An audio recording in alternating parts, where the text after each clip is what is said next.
Salut, c'est Mickaël. Aujourd'hui il fait très beau à Hanovre. Comme d'habitude, je te donne un peu la situation météorologique chez moi, où je me trouve.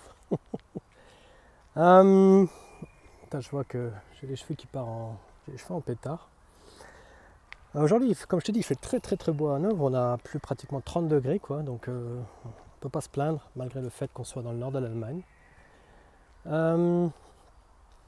Je viens de passer quelques temps avec mon fils et ma femme sur le terrain de jeu et franchement ça m'a fait du bien d'être à l'air frais.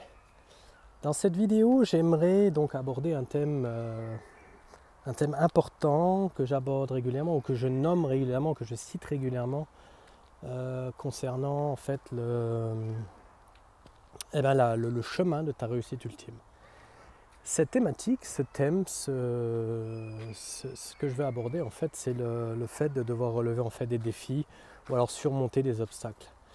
En général, quand tu es sur le chemin de ta réussite, que tu sois tout au départ ou alors que tu aies déjà une certaine réussite, tu vas vite te rendre compte que ça ne se déroule pas comme prévu. C'est-à-dire qu'il y a des choses qui n'étaient pas prévues, qui arrivent et il va falloir donc bien évidemment surmonter ce genre de choses.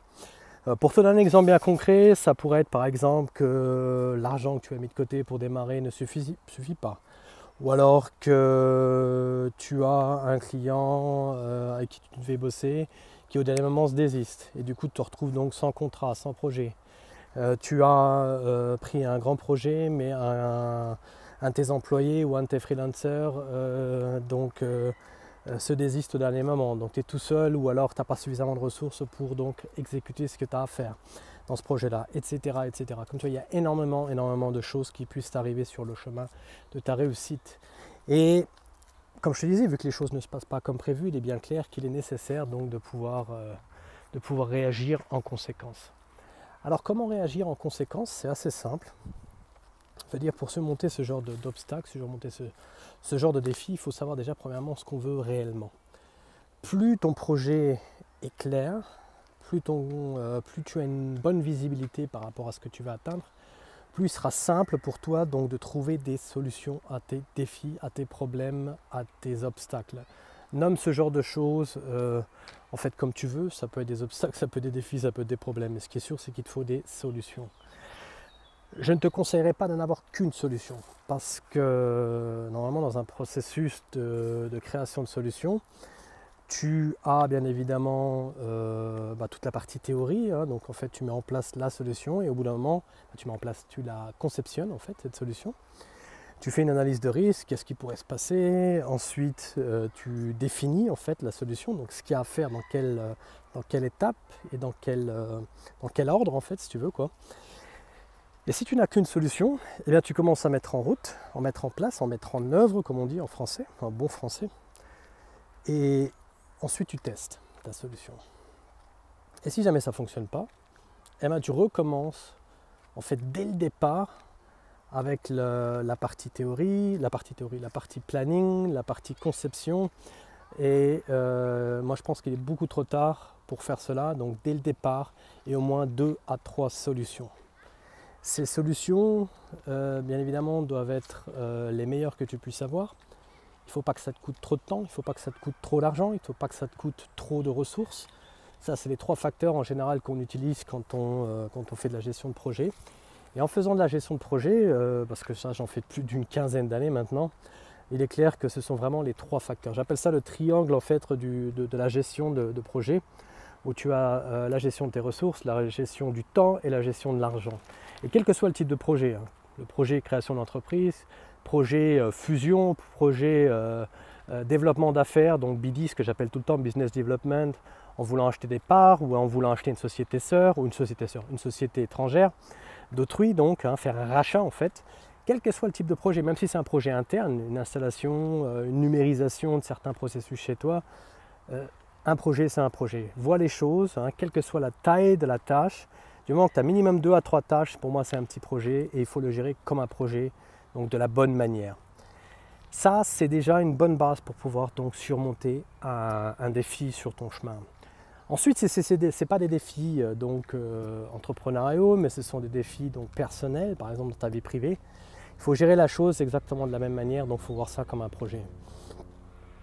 Ce que je veux dire par là, c'est pas spécialement au niveau de l'administration, de tout ce qui est coordination, mais le fait de structurer dès le départ la chose comme si c'était un projet. D'avoir donc des tâches à effectuer, une certaine routine, des choses qui reviennent régulièrement. Par exemple, le fait de dire qu'on fait ses routines matinales ou ses routines en soirée. Si c'est le cas, eh bien tu as de toute manière, tu devrais avoir un document de base qui te dit exactement ce qu'il y a à faire et quand tu le fais, par exemple. Et toujours donc prendre des notes pour, des notes pour savoir vraiment si tu fais les choses régulièrement. Alors je suis un gros fan naturellement de l'analytique parce que ça fait partie de ma profession. Il n'y a rien de tel que l'assurance de qualité. J'en parlais encore ce midi dans un de mes articles que j'ai mis sur Facebook. L'assurance de qualité, c'est vraiment le B à bas, c'est vraiment l'essentiel. Et plus tu as une assurance de qualité performante et hors norme, plus te sera facile de pouvoir donc tout simplement éviter d'avoir des obstacles sur ton chemin.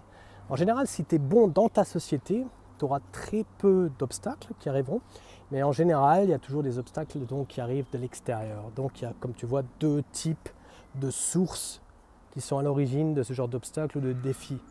Tu as les défis qui seront créés à l'intérieur de ta société, donc qui trouveront leur place au sein de ta société, et tu as les défis ou alors les obstacles, ça dépend comment on les appelle, ces problèmes, qui auront lieu à l'extérieur de ton environnement entrepreneurial, c'est-à-dire tout ce qui est autour de toi, l'environnement, à l'extérieur de sa société.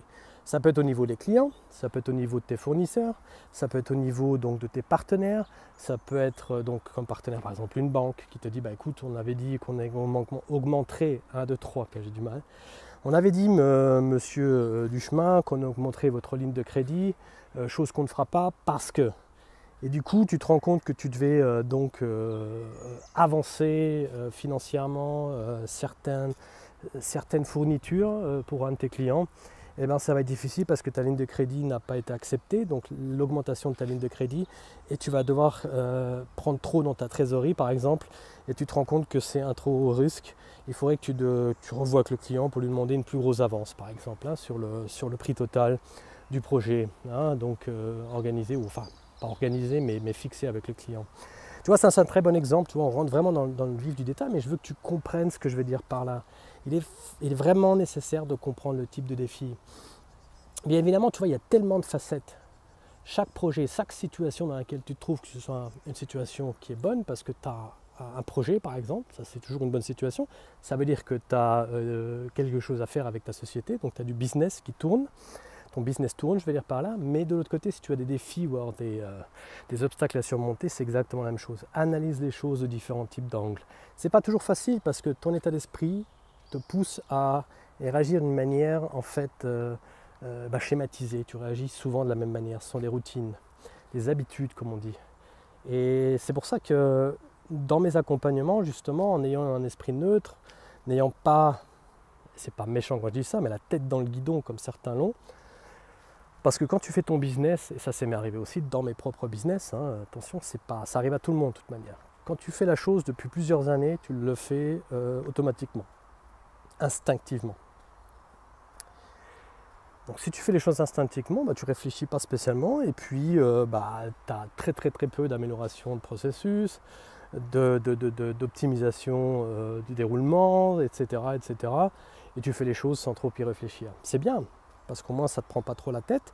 Mais d'un autre côté, si jamais il t'arrive un problème dans le déroulement, que ça ne se passe pas comme prévu, eh bien en fait là tu commences à en suer parce que ça fait des mois et des mois, peut-être des années que tu n'as pas dû réfléchir à ton processus ou alors à ce qui ne fonctionne pas. Et c'est ça la difficulté derrière tout ça. Vraiment se poser vraiment les bonnes questions et regarder les choses de la bonne manière. Donc l'analytique, l'analyse de la situation actuelle est vraiment nécessaire. C'est ce que je propose en fait, tu vois, quand je te dis je t'accompagne pour relever les défis. C'est pas seulement pour te dire voilà, les poubelles ne sont pas passées, qu'est-ce qu'on va faire avec les poubelles pendant 4 jours, parce que les poubelles repassent en 4 jours. C'est pas ce genre de truc, moi je te parle de trucs vraiment qui font très mal.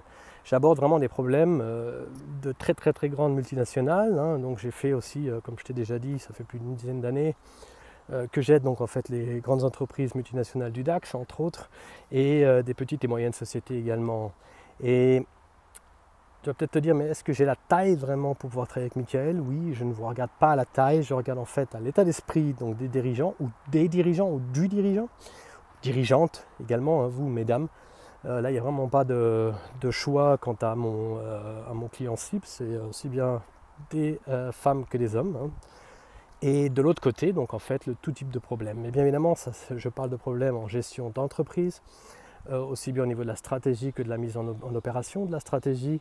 Je vous parle de processus et d'organisation au niveau de cette société. Donc je ne vous parle pas de problèmes de comptabilité, je ne vous parle pas de problèmes de trésorerie, tout ce genre de choses qui ont un rapport avec la comptabilité, vraiment comme le font des cabinets d'audit ou des cabinets donc, de comptables, d'experts comptables. Ça, c'est pas du tout mon domaine, je m'y connais, mais c'est pas là où je livre mon expertise. Voilà, voilà. Surmonter en fait les défis, surmonter les obstacles, pouvoir en fait trouver des solutions. Ça pousse souvent, et ce sera mon mot de fin, ça pousse souvent à prendre des choix et parfois même à rebrousser chemin en fait. On se rend compte qu'on a pris des décisions et que ce n'étaient pas les bonnes. Il n'y a qu'en faisant qu'on apprend, de toute manière je le dis tout le temps. Et ça pousse bien souvent à faire des erreurs, et en faisant des erreurs, parfois on est obligé de surmonter des obstacles. Ou alors si la route est vraiment barrée et que cette route ne mène nulle part, c'est un cul-de-sac comme on dit en français, et bien en fait on revient en fait là où on était, et puis on repart sur ses pas, et puis on retrouve en fait au bout d'un certain temps le chemin qu'on avait il y a un certain temps, quoi, une certaine période, voilà, quoi. C'est ce que je voulais dire dans cette vidéo, j'espère que ça te plaît. Donne-moi ton avis là-dessus, c'est vraiment important. Tu vois, j'ai vraiment besoin de savoir où on en est, quoi. C'est du bidirectionnel. Si tu me dis pas ce que tu en penses, ce que tu aimerais bien que j'aborde, c'est difficile. J'ai l'impression de faire du monologue. Donc n'hésite surtout pas à me dire ce que tu en penses, ce que tu aimerais bien entendre de ma part, donc les thèmes sur lesquels tu aimerais que je livre une certaine de mon expertise, ou une partie de mon expertise, une partie de mon avis là-dessus, et je le ferai volontiers, quoi. Voilà, c'était Michael Pinto. Je te souhaite une bonne fin de journée et à bientôt. Ciao.